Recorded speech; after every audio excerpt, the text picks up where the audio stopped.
Ya, Kalimantan Timur kita memiliki ekosistem karst yang sangat luas ya. Ekosistem karst kita itu luasnya lebih dari 2 juta hektar, dari 12 juta luas Kalimantan Timur. Jadi itu berada di utara Kutai Timur hingga Kabupaten Berau itu hampir keseluruhan, ya seperti itu. Jadi kenapa karst itu sangat penting? Karena ekosistem karst itu menciptakan budaya yang nanti teman-teman KKN itu akan merasakan bagaimana karst atau taman bumi atau apa geopark itu mempengaruhi budaya masyarakat ya. Ya, budaya yang saya maksud itu yang paling mudah atau paling gampang tadi disampaikan sebelumnya bahwa ya teman-teman KKN itu kan harus bersih tuh, bisa sosialisasi dengan masyarakat tuh. Salah satu yang terkait dengan kebersihan itu adalah mandi. Nah, kalau ketersediaan air di daerah geopark itu berasal dari ekosistem karst ya. Jadi kalau nanti ada yang kena di Kepulauan Derawan, di mana di Maratua misalnya, atau di daerah Biduk-Biduk itu yang daerah wisata juga di Berau itu tidak ada sungai besar di sana. Seluruh sumber air itu berasal dari karst yang diambil dari dari air tanah ya. Kalau kita mengenalnya air tanah, tapi sebenarnya itu adalah air karst karena di bawahnya itu adalah batuan begitu yang mengandung air. Dan itu airnya sangat bersih seperti itu. Itu salah satu contoh dan itu akhirnya menimbulkan menciptakan budaya yang ada ketergantungan terhadap ekosistem, terhadap spesies termasuk keanekaragaman hayati ya. Dan juga terkait dengan peninggalan zaman purba dalam bentuk batuan-batuan seperti itu. Ya.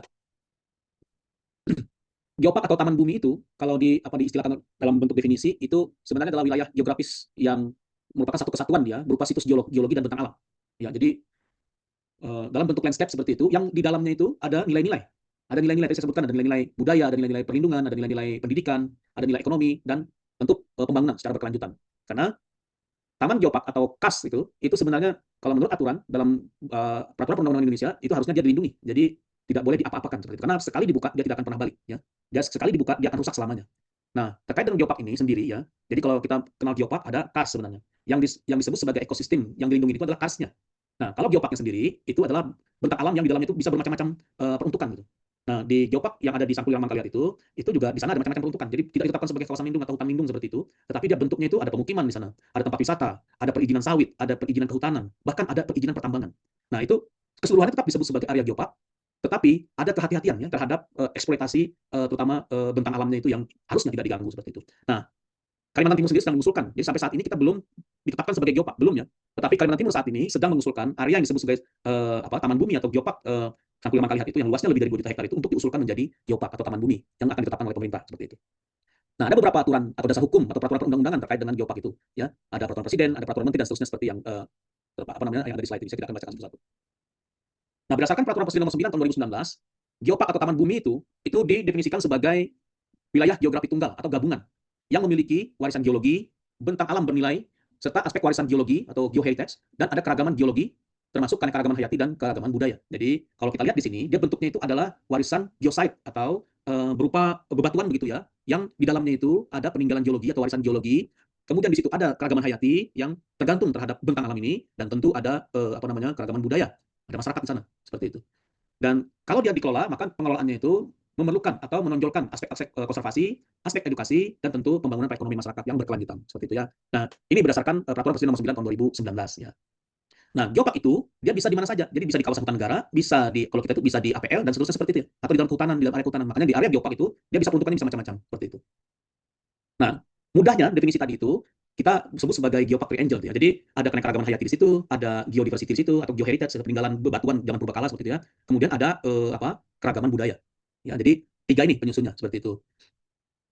Nah, bagaimana hubungan konservasi dan geopark sendiri? Ya, jadi kalau kita bicara konservasi itu sebenarnya bukan hanya ranahnya orang kehutanan ya, atau bukan hanya ranahnya orang perikanan seperti itu. Karena konservasi itu ada yang bentuknya itu bagaimana kita ramah terhadap pengelolaan sumber daya alam seperti itu. Kalau di kehutanan ada yang disebut sebagai kawasan konservasi. Tetapi prinsip konservasi itu bukan hanya taman nasional bentuknya, bukan hanya taman hutan raya bentuknya, bukan seperti itu ya. Tetapi prinsip dan kegiatan konservasi itu adalah kegiatan yang berupa pendidikan lingkungan, berupa perlindungan atau pengawetan sumber daya alam, ya, dan tindakan-tindakan yang melestarikan lingkungan. Ya, jadi ada nilai-nilai pendidikan di sana. Kalau di kita ada nilai-nilai penelitian juga dan ada nilai-nilai keberlanjutan gitu ya, seperti itu. Jadi konservasi itu berupa tindakan terkait dengan apa dia perlindungan, kemudian nilai pendidikan dan nilai manfaat yang berkelanjutan. Itu nilai-nilai konservasi atau prinsip konservasi. Nah, oleh karena itu, tadi saya katakan bahwa sebenarnya geopark itu disusun berdasarkan ekosistem karst. Dan ekosistem karst sendiri itu sebenarnya adalah ekosistem yang sebenarnya harus dilindungi. Karena sekali dia dibuka, dia tidak akan kembali seperti semula. Jadi sekali dia dirusak, tidak akan pernah bisa diperbaiki seperti itu. Nah, di sini sehingga bahwa geopark itu dia punya nilai-nilai konservasi, dia punya nilai-nilai pendidikan, dia punya nilai-nilai ekonomi dan sosial seperti itu. Nah, bagaimana perkembangan geopark ini dengan rencana pembangunan nasional? Ya. Nah, kalau kita membuka RPJMN yang lalu dan RPJMN yang terbaru, yang tahun 2025, 2029 atau 2025, 2030 yang terbaru, itu sejak RPJMN yang lalu dan RPJMN yang sekarang, Geopark ini menjadi salah satu prioritas begitu pemerintah karena dia mendukung aspek ekonomi berkelanjutan. Dan ekonomi berkelanjutan di Indonesia itu umumnya adalah bentuknya pariwisata ya. Nah, oleh karena itu saat ini ada banyak program nasional begitu yang mengusulkan terkait dengan Geopark ini dan sudah ada yang ditetapkan hingga Geopark global ya, seperti Geopark Ijen misalnya yang ada di Jawa Timur. Itu sudah internasional ya, ditetapkan oleh UNESCO dan kita nanti yang Mangkalihat Sangkulirang ini juga itu akan mengusulkan untuk global Geopark ke UNESCO setelah kita ditetapkan di nasional seperti itu ya. Nah, sekarang ini sedang ada proses itu untuk yang Kalimantan Timur. Nah, di kita Geopark ini sebenarnya dihubungkan dengan kepariwisataan. Nah, di Kalimantan Timur Geopark kita itu sampai ke daerah Kepulauan Rawan ya, sampai ke daerah Maratua sana yang itu menjadi titik destinasi pariwisata prioritas. Dan itu sudah masuk destinasi pariwisata prioritas nasional ya. Ya, daerah Kepulauan Rawan itu. Sehingga Kepulauan Rawan ini dia nanti akan tergabung ke dalam Geopark Sangkulirang Mangkalihat ya. Yang tadi disebutkan 2 juta, sekitar 2,2 juta itu termasuk Kepulauan Rawan dan Maratua ya, dari Sangkulirang Mangkalihat ya. Perbatasan Kutai Timur, Brau hingga ke Maratua Kepulauan Rawan seperti itu. Dan itu menjadi satu kesatuan destinasi pariwisata prioritas yang ditetapkan oleh pemerintah nasional. Nah, saat ini sebenarnya sudah ada yang ditetapkan menjadi Geopark global ya. Sementara ini misalnya yang UNESCO itu, yang global Geopark itu setidaknya ada 6 ya. Ada seperti Gunung Sewu, kemudian Batur itu di Bali ya, kemudian Pelabuhan Ratu, Rinjani ya. Sebenarnya masih lagi ada Ijen juga ya. Di sini yang sudah ditetapkan menjadi global Geopark ya. Setidaknya ada 7 atau 8 gitu. Nah, kemudian secara nasional jadi kalau yang nasional ini Ijen sudah menjadi internasional, sudah global Geopark yang ini ya. Di tahun 2023 mereka ditetapkan menjadi Geopark nasional, kemudian di tahun 2024 mereka ditetapkan menjadi UNESCO Global Geopark yang Ijen ini ya. Nah, sementara yang nasional yang ada ini adalah seperti yang tampil ini ya, ada setidaknya ada 12 itu. Termasuk yang Meratus ya, kalau di Kalimantan Timur, di Kalimantan ini ada Meratus ya. Nah, di kita sebenarnya kalau yang Sangkulirang Mangkalihat ini ada penetapan namanya Aspiring Geopark. Jadi sebelum ditetapkan menjadi Geopark nasional, Kalimantan Timur sebenarnya sudah mengusulkan ya ini lokasi ini Sangkulirang Mangkalihat ini menjadi Geopark nasional. Jadi kita prosesnya yang warna biru ini. Nah, apa keuntungannya kalau kita sudah ditetapkan menjadi Global Geopark? Kalau ditetapkan menjadi Global Geopark itu, maka kita sudah tercatat secara global gitu, dan itu ada pengaruhnya terhadap kampanye atau promosi wisata secara internasional ya, gratis seperti itu lewat UNESCO. Nah, saat ini kita sudah punya area destinasi wisata yang terkenal, Kepulauan Rawan dan Maratua. Nah, tetapi kalau nanti ditetapkan jadi Global Geopark, itu kita mendapat promosi gratis secara internasional, kemudian ada dukungan dari pemerintah nasional untuk pengembangan terutama kegiatan wisata di area tersebut ya. Tadi saya katakan bahwa Kalimantan Timur itu sedang berproses untuk pengusulan Geopark, dan dalam Perpres 9 tahun 2019 ada proses-proses ini ya, tahapan bagaimana kita mengembangkan Geopark.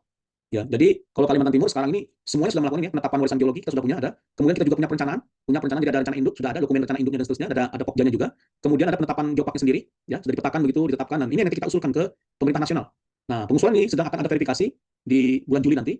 Oleh karena itu sebenarnya kenapa sekarang ini teman-teman KKN itu dibekali dengan Geopark ini, karena nanti jangan sampai datang ke kampung-kampung tidak pernah mengenal istilah Geopark begitu. Sementara ada lebih dari 100 kampung di Kutai Timur dan Berau yang masuk ke wilayah Geopark. Jadi nanti teman-teman KKN setidaknya tahu begitu apa itu Geopark, kenapa Geopark dikembangkan, dan kenapa apa yang perlu dibantu di desa-desa terkait atau kampung-kampung nanti yang ada di Berau dan Kutai Timur yang menjadi wilayah KKN itu yang juga termasuk area Geopark. Nah, itu penting sekali untuk melakukan sosialisasi gitu. Jadi sebelum melakukan sosialisasi ke masyarakat, tentu teman-teman KKN harus lebih duluan tahu seperti itu. Oleh karena itu, dalam program KKN kali ini, teman-teman KKN itu dibekali informasi ini ya.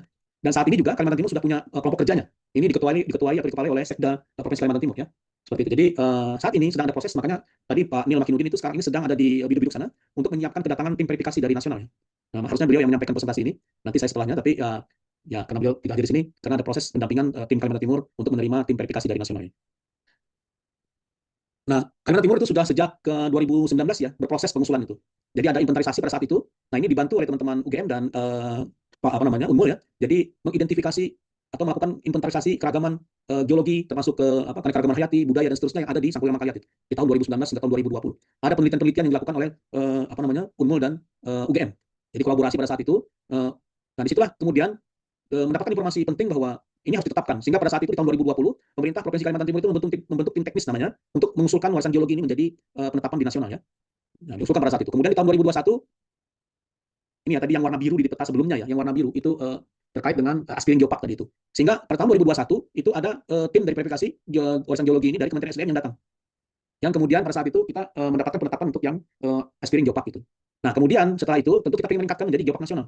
Nah, di tahun 2022 kita mengusulkan dan menyusun rencana induk untuk Geopark ini. Kemudian mengadakan beberapa pertemuan-pertemuan untuk bagaimana pengelolaannya sehingga dibentuklah Pokja Geopark ya.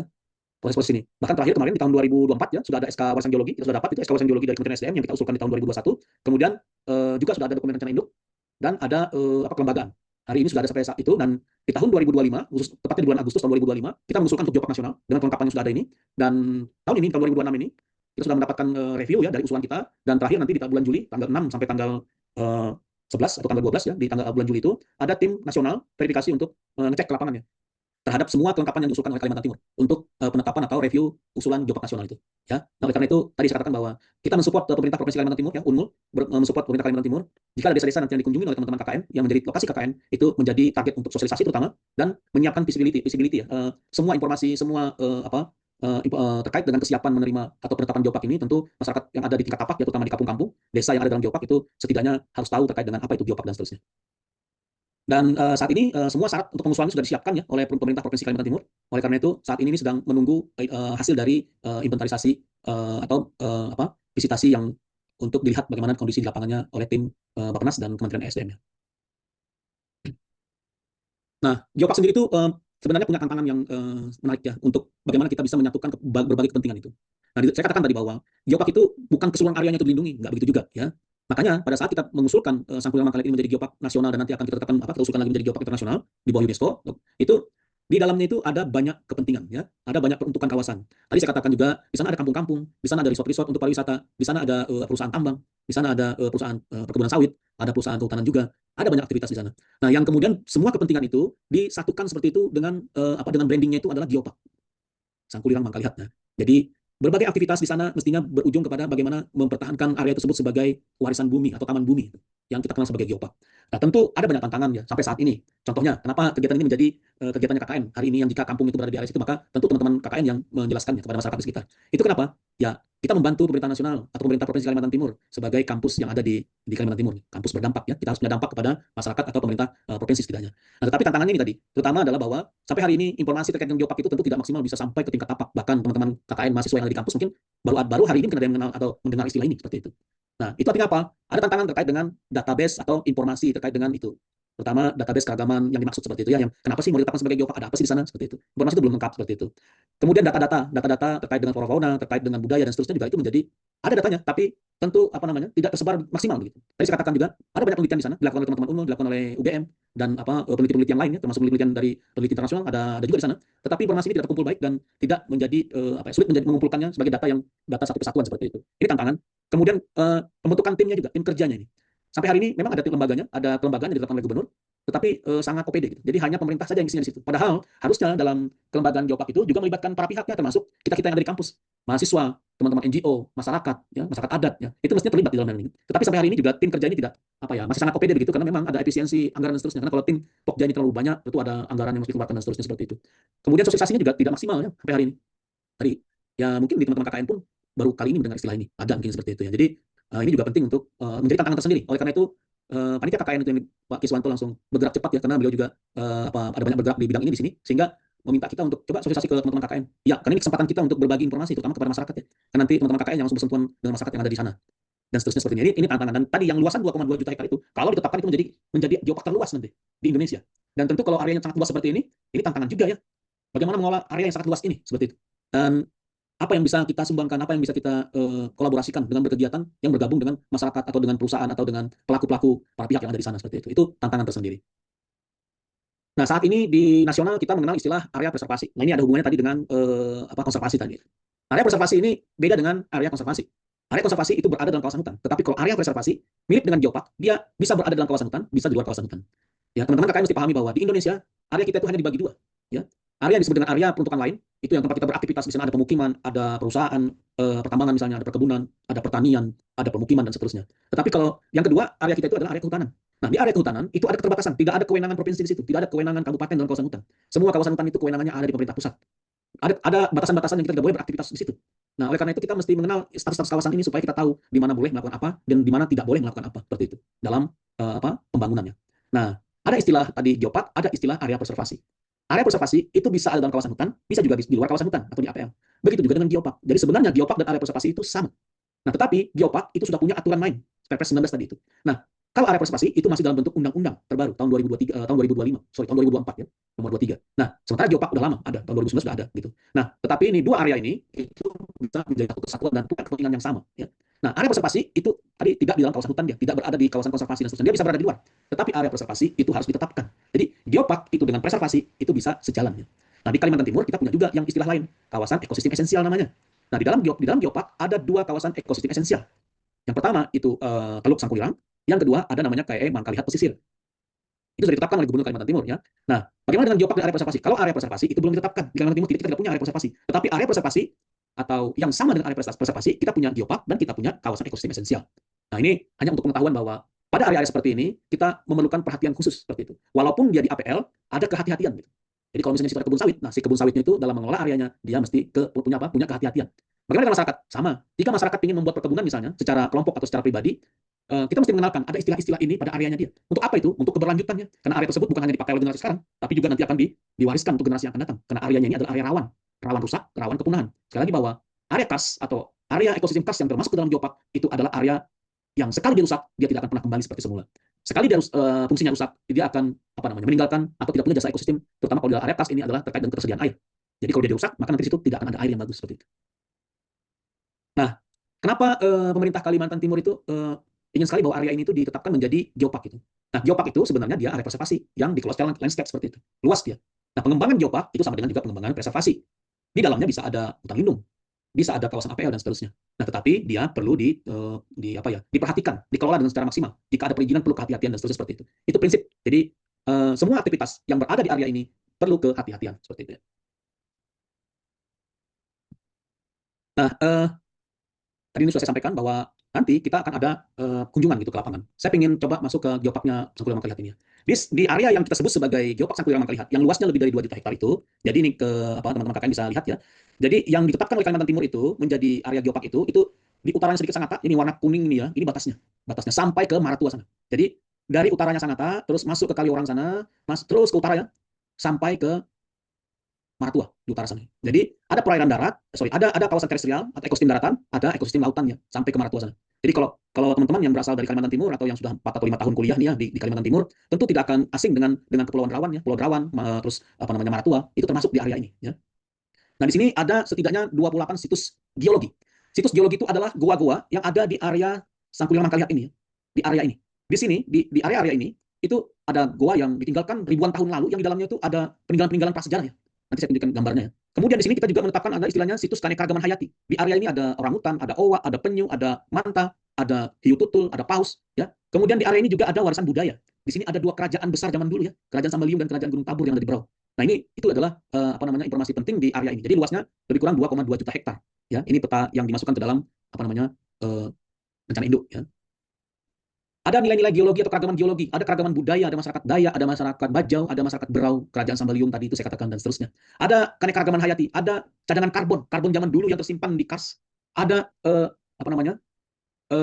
fungsi hidrologinya. Jadi ada sungai-sungai yang hulunya nggak ada karena sungainya keluar dari batu-batu seperti ini.